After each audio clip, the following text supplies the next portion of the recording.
3.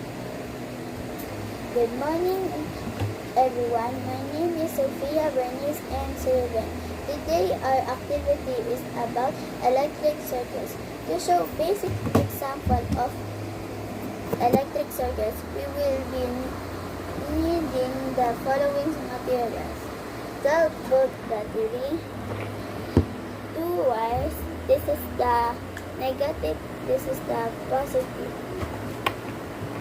The bulb socket, the switch, the electrical tape, the side cutter.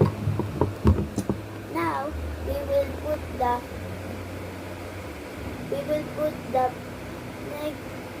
positive into the positive battery,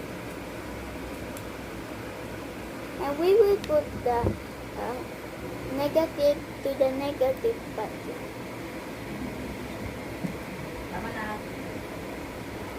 Let's try it.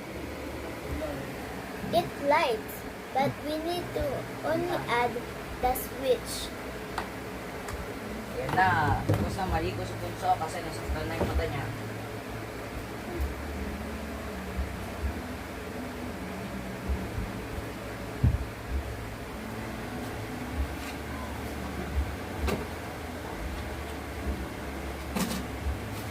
Now we will add the tape.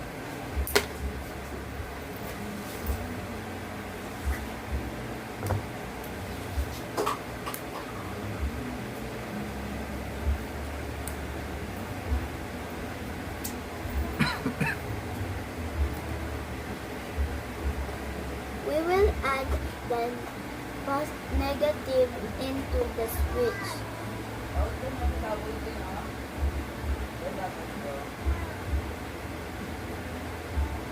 Add tape again.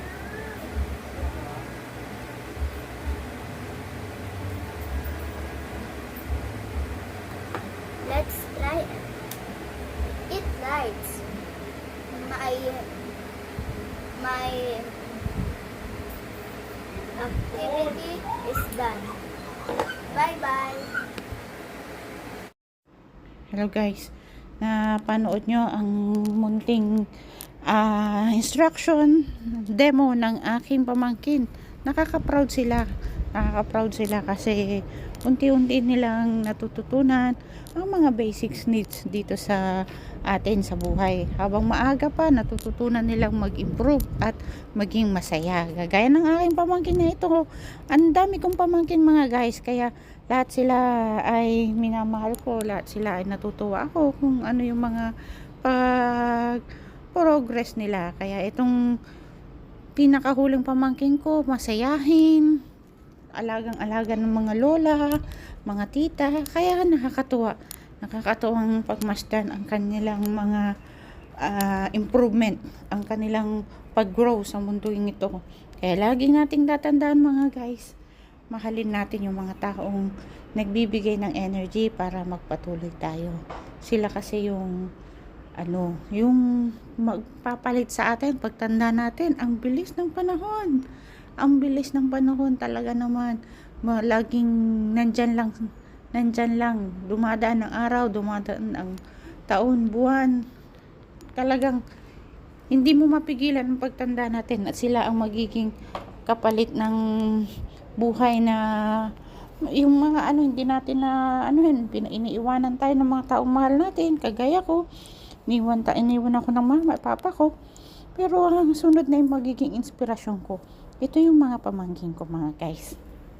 Sila yung nagbibigay ng lakas sa akin na silang, laban lang, trabaho lang, maging patuloy, maging masaya, kasi ganyan ang ikot ng mundo, ganyan ang buhay.